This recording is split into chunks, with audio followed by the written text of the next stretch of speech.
El criminalista nocturno. El 5 de agosto de 2017, Fernely Carrión Sabiñón, de 16 años, salió de su casa ubicada en el municipio de Santiago Domingo Norte, en República Dominicana. Eran las 8:30 de la mañana y subió a bordo de un taxi que lo esperaba afuera. No les dijo a sus padres hacia dónde se dirigía. Ya a bordo del auto, le pidió al chofer que lo llevara hasta la urbanización de Aynamosa, a unos 40 minutos de su hogar. Cuando llegaron, Fernely salió del coche y golpeó un portón negro. En ese momento, el chofer vio cómo el sacerdote de la ciudad, Elvin Taveras Durán, se asomaba y le entregaba unos 300 pesos al joven. El conductor observó la extraña escena con sospecha. Siempre había tenido un mal presentimiento respecto a aquel cura, que siempre usaba gafas de sol y no se comunicaba con nadie más que con los menores de edad.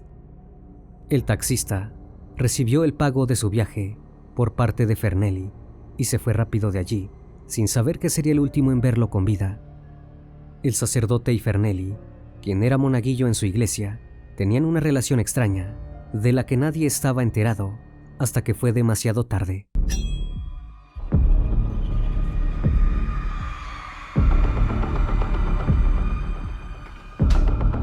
El criminalista nocturno.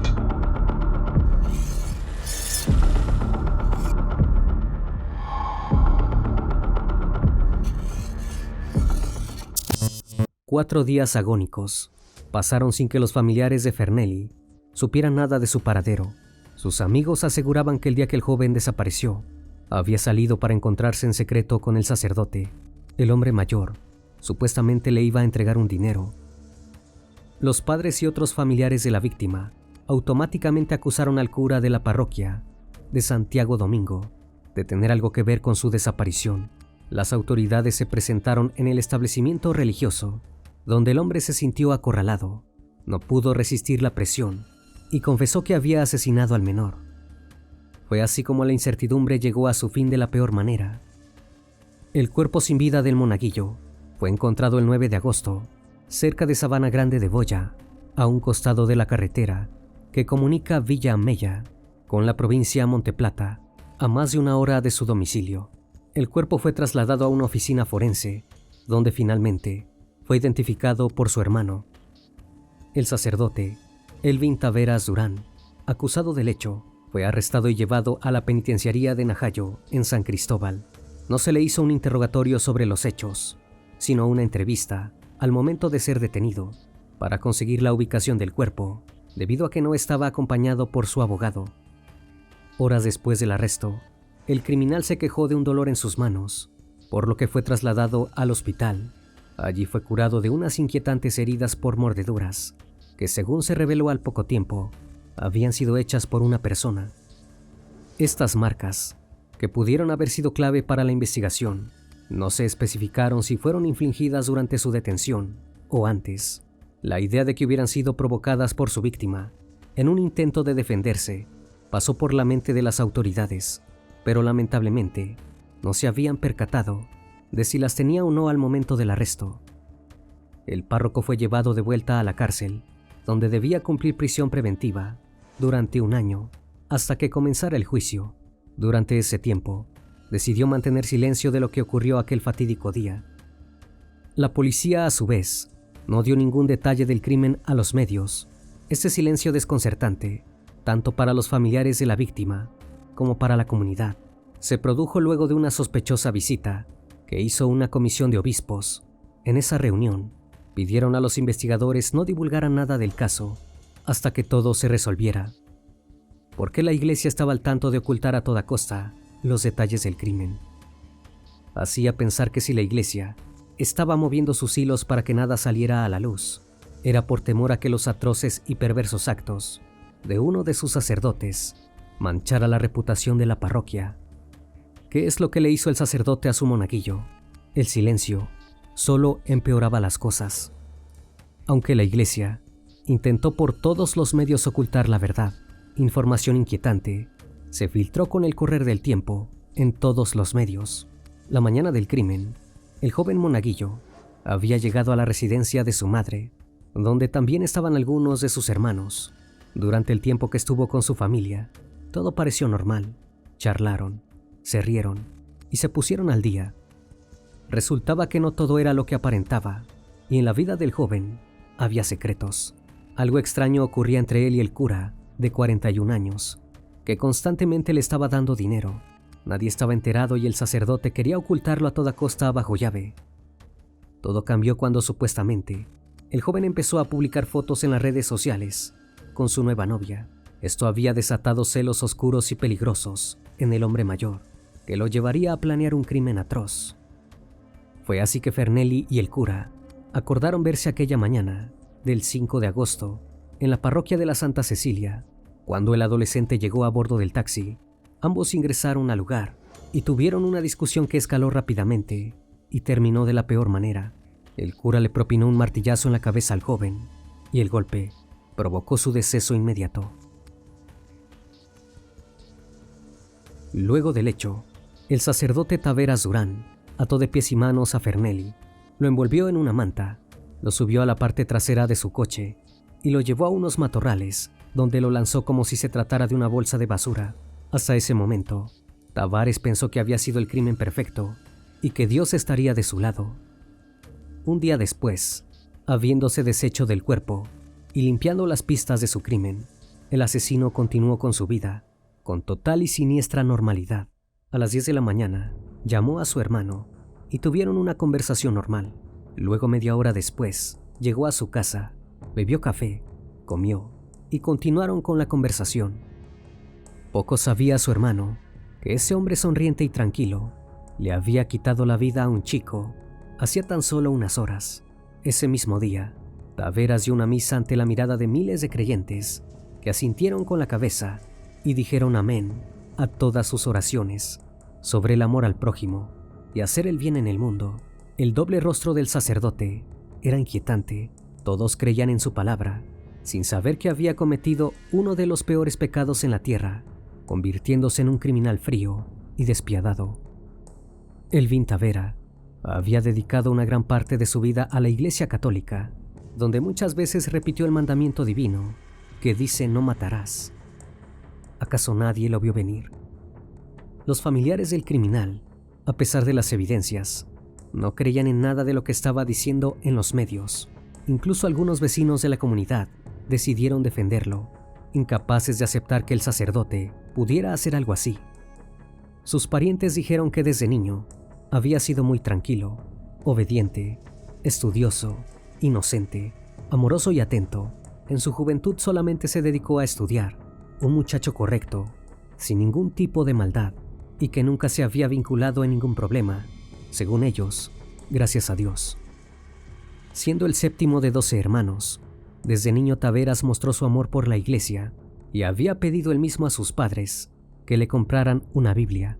Su madre y su padre, quien falleció cuando él era joven, apoyaron su decisión porque lo mejor para él era dedicarse a la iglesia y alejarse de la calle con sus malas influencias. Su familia estaba muy feliz cuando comenzó sus estudios para sacerdote. Tenía solo 20 años. Pero ni su amor por Dios, ni su dedicación total a la iglesia evitarían que se convirtiera en un asesino.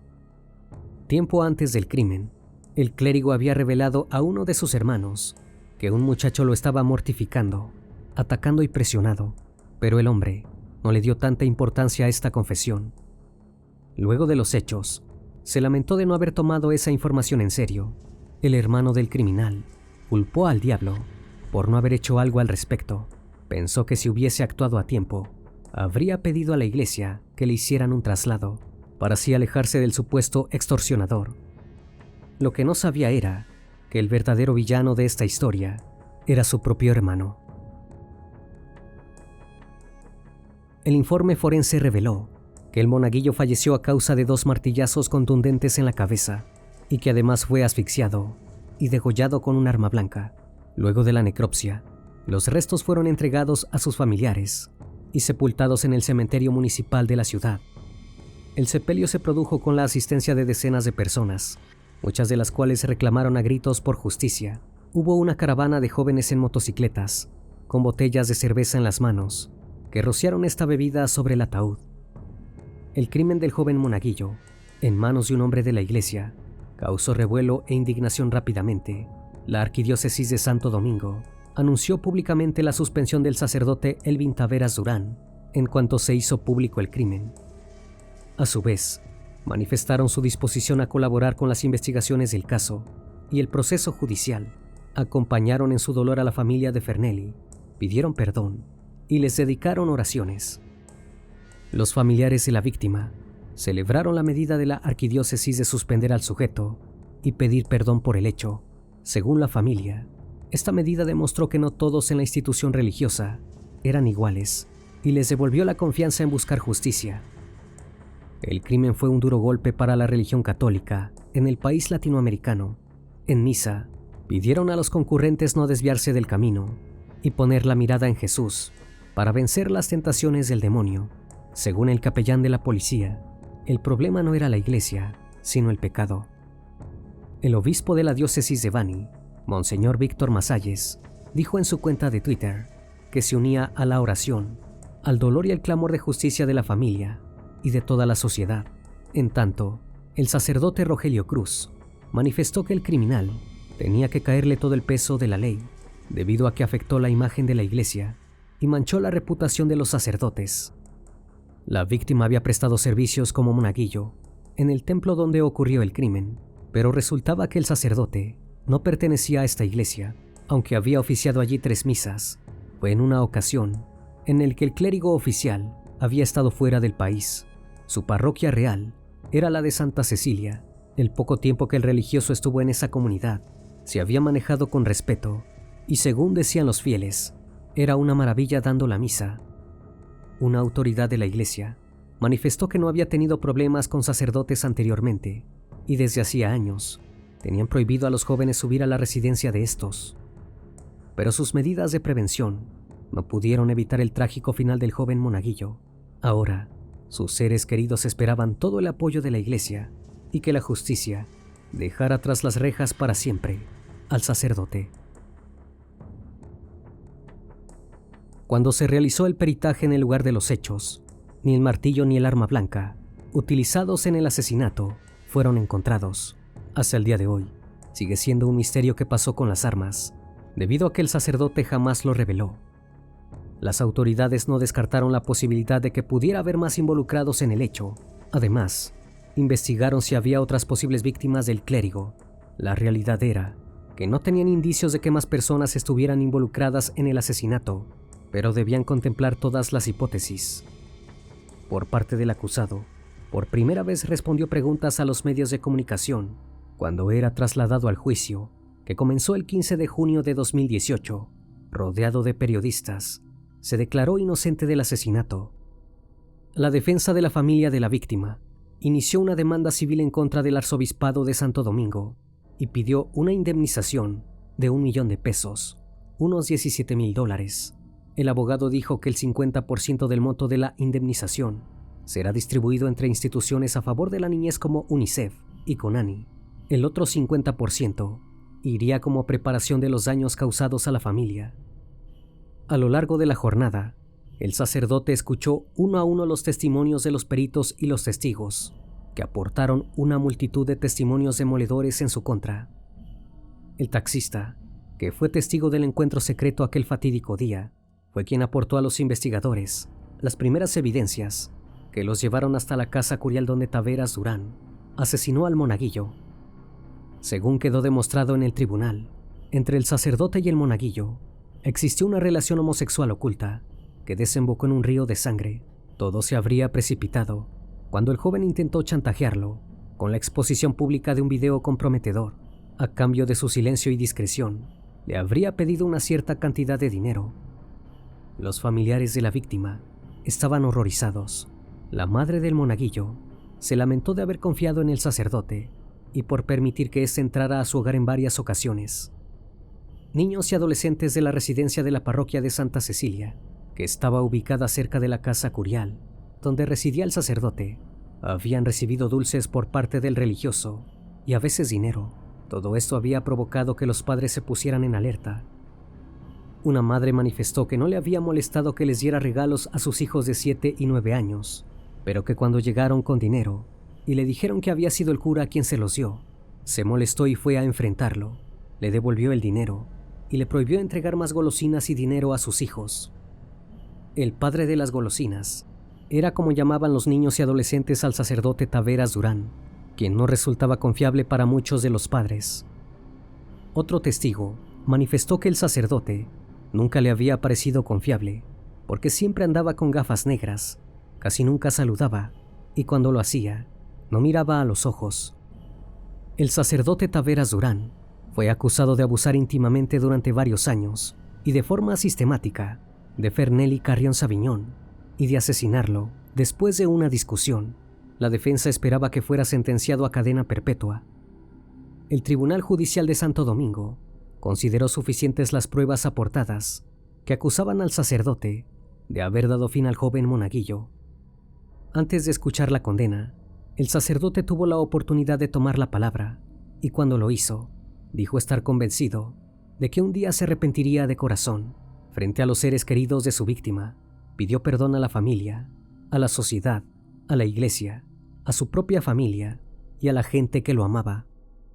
Finalmente, ante las miradas expectantes de todos, el tribunal condenó a la pena máxima de 30 años de prisión al sacerdote Elvin Taveras, tras hallarlo culpable del asesinato, a martillazos y puñaladas, del monaguillo. El tribunal decidió que aquí en la tierra, Taveras Durán fuera encerrado en la cárcel de Najayo, donde pasará el resto de su vida. También deberá pagar 1 millón de pesos en concepto de indemnización. Por fin se demostró que aquel que se decía un hombre de Dios, en realidad era un ser despiadado, que le arrancó la vida a un joven que apenas comenzaba a vivir. Finalmente, sus seres queridos tuvieron consuelo. Por fin el joven iba a poder descansar en paz. En distintas partes del mundo, son muy comunes las noticias sobre sacerdotes católicos que abusan íntimamente de niños. Entre ellos hay obispos y cardenales, y hasta se registran casos en el Vaticano. América Latina se encuentra en un punto de inflexión en la lucha contra la violencia contra niños, niñas y adolescentes por parte de la Iglesia Católica, con denuncias que han surgido en todos los países de la región. Antes, esas voces eran calladas o ignoradas, pero hoy tienen más peso. Los niños más vulnerables a sufrir abuso por autoridades religiosas a menudo son jóvenes estrechamente vinculados a la iglesia, monaguillos, miembros del coro, participantes en organizaciones juveniles de la iglesia y trabajadores de las viviendas de la institución. Las redes de sobrevivientes de estos casos en América Latina y otras regiones han encabezado incontables peticiones para que los agresores dejen de ser protegidos por la cúpula eclesiástica y que se hagan responsables de sus actos. Lamentablemente, es algo por lo que todavía se está luchando. Una y otra vez, los obispos y otros líderes de la iglesia mostraron más empatía hacia los acusados de abuso que hacia las víctimas. Muchos directamente protegen a los clérigos acusados. En gran parte, los abusadores permanecen en su puesto, o a lo mucho, son trasladados a otra parroquia, como si el cambio de institución evitara que siguieran cometiendo sus actos de corrupción hacia menores. A la mayoría le resulta difícil imaginar que puedan haber ocurrido actos tan perversos dentro de la casa de Dios, pero las víctimas conocen la dura verdad. Estos actos malvados ocurren y quienes lo sufren no quieren ser más silenciados y desean a toda costa que sus agresores paguen por lo que hicieron. Antes de terminar con el video, les recuerdo que pueden seguirme en redes sociales. Actualmente me encuentro en Facebook, Twitter, Instagram, TikTok y también en Spotify. Si el caso de hoy te pareció interesante e informativo, te pido me regales un like o un comentario sobre la transmisión de esta noche. Me despido de ustedes, no sin antes agradecerles su compañía y recuerden, si aún no estás suscrito, te hago la cordial invitación a que lo hagas y formes parte de esta gran comunidad. Esto es El Criminalista Nocturno. Hasta la próxima emisión. Buenas noches.